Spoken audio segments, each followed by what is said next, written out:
Hey guys, welcome back to Anxious Ant Crimes. Welcome to the game. This is part 2 of our Life After Lockup Season 2 Episode 4 video. Our part 1 video, we spoke about Gypsy and the pumpkin and her knife skills. We also mentioned Ryan and how bad Gypsy has been treating Ryan. Everyone's saying Ryan's got to get over it. Do you know how heartbreaking that is? We don't like to see that, or how Gypsy thinks she's all great, treating Ryan like a piece of crap. Seriously, Gypsy, you need to look in the mirror. How dare you? How dare you? Okay, on to part 2, and it's going to get straight into it with me discussing something that I noticed about Gypsy. So have a listen and tell me what you think. Very kindly accept it and move on. Gypsy, she's so snarky and rude. Like, even Ken acknowledges their relationship more than her. Did you notice that part? No, tell me what you mean. Because there's a scene, and I can't remember it completely, but Ken's basically was saying, you know, you and Ryan have history. And Gypsy's like, oh no, Ryan, he's not nothing to me. He's basically just one of the public now, and I'm treating him as such. Still tethered to you. I consider him one of the public. You notice, like, she always tries to do this stupid little face, because she's like, I've been really patient, and I've been really nice. And she does this little scrunched up face, like, I've been nice. Like, every time she's like, I don't know if that's her way of showing anger and being cute at the same time, but it just comes across like she's trying to go to the toilet. It looks really weird. Very kindly. You know what I mean? Accept it and move on. Like, she did it with Ken too, when she's like, oh, the hairbrush. She's like sitting on the couch looking at Ken like, you know, like she's constipated. She honestly looks like she's constipated. I think you are absolutely heartless, and I can't wait. I truly cannot wait for Ryan to find somebody else. I truly cannot wait. Do you know what I hope? And this is where I am vindictive. I'm a vindictive person, don't you worry, when someone's really hurt me and gutted me. I really hope that Ken leaves you for another woman. I really do. I really hope that he does this, and I want to know how you feel. I would love to know how you feel and how you would handle yourself. I really would, because I know you'd be broken. You'd be vindictive. You'd be way worse than me. That's for sure. She'd probably go back to Ryan. He is interested in blondes. You're a horrible person, I'm a Gypsy. brunette. You know what? You're making the two guys play off against each other. You really are. And you Ryan love the feels attention. like Ken You do. You love it. is You love it. You're possibly trying a so threat. hard to make Ken jealous, and he's not a jealous person. There's not 1 ounce of jealousy in Ken. He's not a jealous person. Do you know what I mean? Yeah, Ryan, you could make him jealous. The matching tattoos broke my heart. You're not going to get that from Ken. Ken's flameless. Do you know what I mean? He doesn't care. If you go, if you come back, he doesn't care. Whatever. Uh-huh. Now let's get back to the stalker, Gypsy's stalker. They decide to go and contact the police. Now, you didn't review last episode, Jodie Lee, so I'm curious what your thoughts were on it. Would you go past somebody's house like that? No, I would stay the hell away of anyone with a criminal record. I don't trust anyone, especially someone who's just, you know, her own mother. I would stay the hell away. If I see something that I don't like or don't trust, or there's some bad vibes going on, I keep my distance. I don't want to get involved with that type of stuff. So I'd keep away from it. That's what I would do anyway. Yeah, I agree. I wouldn't want to get involved either. I wouldn't burn myself in the fire. At the end of the day, nothing happened anyway. The police told her, you know, she didn't actually break the law. So, I mean, there was no point to it. They just decided, this was the biggest drama for them, though. It was the only interesting thing they could make, and they tried to make a bigger thing than what it was.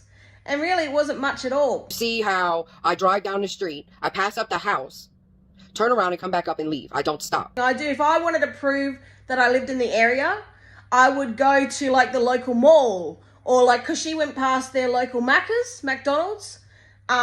She could have just gone there and just said, hey, you know, you guys should recognize this place. You live around the corner from it. If I wanted to prove that I lived in the area, you know, I wouldn't go to her house I wanted to avoid that sort of drama, you know. I wouldn't want to get involved.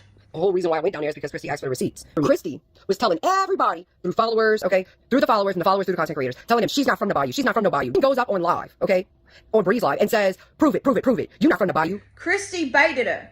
Christy did say online, hey, prove it. She asked her to prove it. Like, she wanted to rev her up and get her going, because she knew she'd probably do something and give them content for the show. I think Christy knew that she did live there.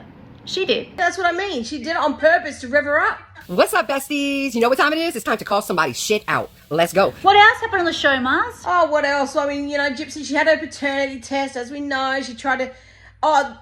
you know, it's funny how she wanted to pay and get it done, right? I know she wanted to appease the public. She did, actually. She did. It was nothing to do with Ryan.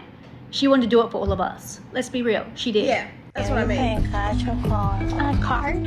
How much did she pay for that? Did she pay $1,900 for that or $1,600? I don't know, but that's a lot of money. That's a big 1900. Woo! That's a lot of money to pay to prove to all of us, Gypsy. Do you know what I mean? Yeah. You don't have to prove to us. As long as you know yourself, as long as Kenny knows, who cares what everyone else thinks? I'm curious why she wanted to go and do it before this isn't even the court one. This isn't for the courts. They have to do another one for the court. Like, she couldn't even just wait for that. Like, did they do it just so they could have drama for the show? Or, I don't know, I'm curious why she had to do it so... She could just wait and just ignore it. Like, why does she care so much about what everybody thinks? Those same She does. haters. She really does. That's why she always addresses the haters. If you hate on Gypsy, she'll address it 100%. So that's just how Gypsy is. And Ken said you don't start your day by looking at comments on social media. I think you should start your day. I think you should start your day with looking at the comments on social media. I do. Because, I don't know, I just find it strange how Ken can just not care what she's done to her own mother. I don't understand it. Like, Marzi and I, we watched Mummy, Dead and Dearest again. We watched it a year and a half ago. We watched it again. And I'm watching this show and I'm thinking, what possessed Ken to want to scout out this girl and be with her? What possessed him? Like, are you crazy, Ken? Are you honestly crazy? Sorry for her. How? Because Mummy, Dead and Dearest, I do not feel sorry for her at all. I don't. I feel like that she was cunning, conniving. She said, I never tell the truth. I've got no empathy. So what is it? What drove you to Gypsy? It's all about the money. It's all about the dum-dum, dum-dum. I don't know what it's about, to be honest with you. I don't. And why wouldn't your mother say, stay away from that, Kenny? Like, what mother would say to their child, yeah, go ahead, do it. It's going to be great, Kenny. Future wife right there. Yeah. I'm not going to watch my back, Kenny, even though I'm a mother. I feel safe. I feel very, very safe with my mace. You know what I mean? Homer, give me I my found that pepper just spray. absolutely ludicrous. I really did. Oh, well, that's all we have to say, isn't it, Mars? Oh, one more thing about her weight.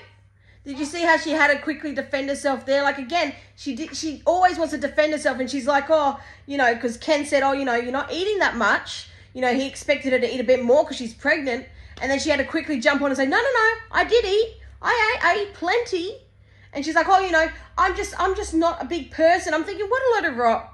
You were bigger before you were pregnant. I mean, the fact that she has to defend the fact that she's trying to lose weight while pregnant is too obvious. Gypsy's very vain. She's very, very vain. And she wants all of us to think, oh, you're such a skinny little thing. You're such a skinny, pretty little, tiny little baby doll. That's what she wants us to say. She wants us to, we know what you look like beforehand.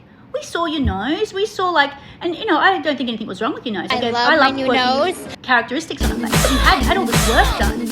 And now you want to magically appear like this skinny little girl, little baby doll? No, Gypsy. We all know what you look like.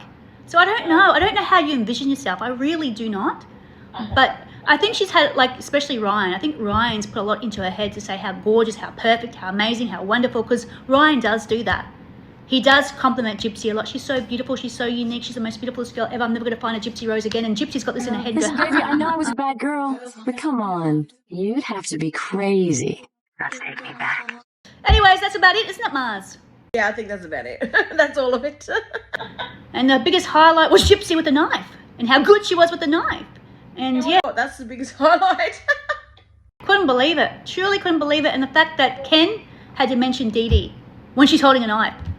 Very kindly accept it and move on. So take it easy, guys. And if it's easy, take it on home. Which is what Ken did.